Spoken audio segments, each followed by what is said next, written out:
You have never been as old as you are right now. A good portion of your life is behind you. You've paid your taxes, and only one inevitable thing awaits you. Well, we're starting off dark today, but with one of the most common fears, frankly, it should be the most common. But I want to talk about how life's too short and we're all going to get old and die. I'm going to somehow turn this inspirational. It'll be like a David Copperfield thing, except not hanging out with Jeffrey Epstein. Don't know if that's true. But let's start a story instead from our Akkadian friends from long ago. If you listen to some of my previous stories, these are the guys who wrote the Enuma Elish, but they also wrote some stories. If you think about the Iliad from the Greek mythology, their stories are sort of a mix of fiction and fantasy, or non-fiction and fantasy. So like the Trojan War story. If you know that, I mean, there's some reality to that. So this story is about two rival kings somewhere around 3000 BC. So two cities called Uruk and Arata. So Uruk is, we actually know this was a great city around this time period. The city is a few hundred miles south of where today Baghdad is. And Arata, we don't know if this was a real place, but we assume it's somewhere in Iran.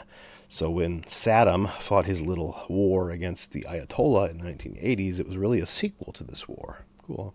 So 5,000 years before old Saddam invades, Uruk is being run by a guy named Enmerkar.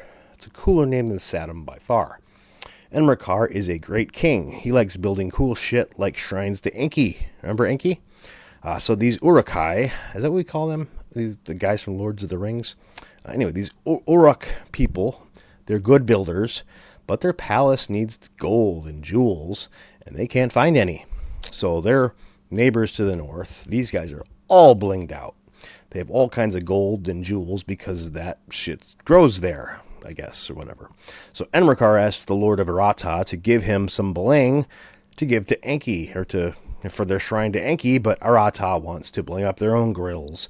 So, for Enki. So we got beef, so as we say on the street. So instead of going to war, these two kings decide to battle in a series of stupid challenges. I mean, it's better than war, but it's kind of like Jackass before there was Jackass. So this battle of wits rages on. Eventually, it starts getting so complicated that the messengers start forgetting the details as they walk back and forth. So Enmerkar, he finally wins this battle he goes nuclear, figuratively. He makes clay blocks for his messengers and scratches symbols in them to help them remember. So this technology, he wins the war. And Uruk becomes the dominant civilization because they invented writing. Prior to this, they had only spoken language. So that tells you the story of how they invented writing. Pretty cool, huh?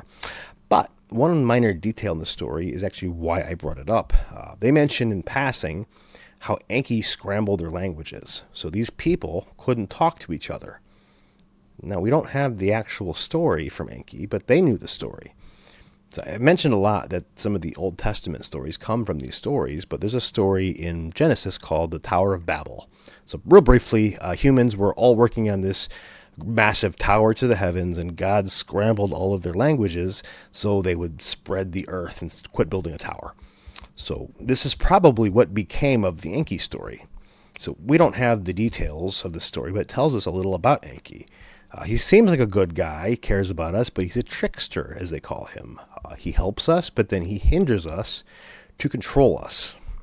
So he's the reason we all speak different languages. But one more missing story of Enki, I'm assuming it's Enki, is why humans only live 80 years, or 90, or whatever. It might sound like an odd question, but in many of the old stories, people lived much longer. So Noah, the flood dude, from the OT, Noah's great-grandpa lived to be 969. Noah made it to 950. Adam, the apple guy, hit 930, but that stops. And other than Genesis giving us one line about 120 years is the max, they don't explain it. And it's not just the Jews who have this, but the Egyptians have a list of kings that includes some kings that we know existed, but there's older ones who were ruling for hundreds and hundreds of years each. The Akkadians have a similar list, which includes guys like Enmerkar, who we know was a king, but has kings that before the flood were hitting 900 on the reg. So mean, this even goes back to pre-human kings who ruled the earth for 36,000 years. So humans are new here. So was this the work of Enki? I mean, he scrambled our languages to get us to do what he wanted, so maybe he shortened our lives for some reason. Maybe he wanted to limit our power, or maybe he wanted us to evolve faster. I wish we had the story. The story is probably beneath the Vatican. So we can't know why he did it, but perhaps we could find the internal clock that he changed on us. I mean, there has to be a clock because bugs live to be like 2 days old, and lobsters live to be really old, which actually isn't true. Lobsters don't age. They are young forever. They finally just keep growing, and they grow so large they can't pump blood efficiently well enough, so they die, but they never get old. So here comes some science. There's two things in our cells that seem like they control our biological clocks. There's a thing called telomeres and histones. So these are the things that are like little time bombs in our cells. Our telomeres help our cells divide, and the histones are what tells cells what to do. Like it tells a skin cell how to do skin cell stuff. Now, over time, our telomeres get shorter and our histones get scrambled. So your cells can't divide very fast, and your liver cell thinks it's a rectal cell, and this is why you get old. So, question, can we stop it? And it certainly seems like the answer is an emphatic yes. We've taken worms and grown them 10 times longer and doubled the lifespan of insects and mice, and we're already doing it to humans.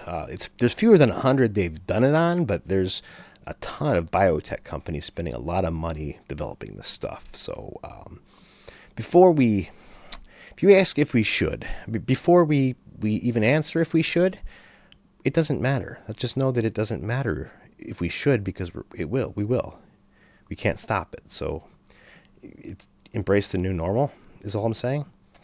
So a very common thing I hear, this will only be for the rich people. Now this is a good point. And I'm as cynical as the next guy, but I'll tell you, no, it won't. And the reason it won't is pure economics, baby. So following the money is finally going to work for us. So we're facing a huge crisis right now with no end in sight, and that's the cost of healthcare. It's insane. But why? Sure, there's greedy corporations and inefficiency everywhere, but that isn't why. There's an elephant in the room. It's because of older people. And it costs almost nothing to keep a 25-year-old alive, but an 85-year-old, you're in the 10 to 20 times as much and going up every year. So if you're an actuary, these are the guys who decide if you can have the surgeries, if it's worth it. If your customer is 70 years old and you chart him, he'll hit 95, what would you be saving by making him 20 again?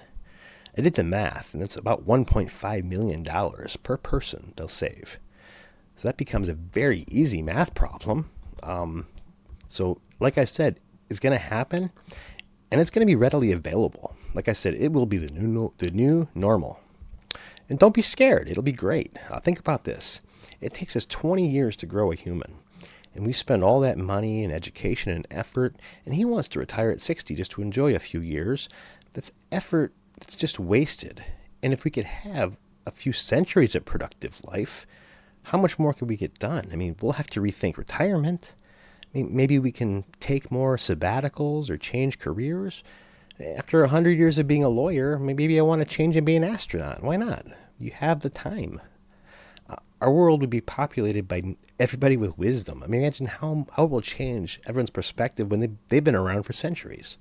Imagine what Isaac Newton or Stephen Hawking could have done with 500 more years. So it will happen. And it will be better. So stop thinking like a caveman, because we are finally discovering the fountain of youth. Start embracing it.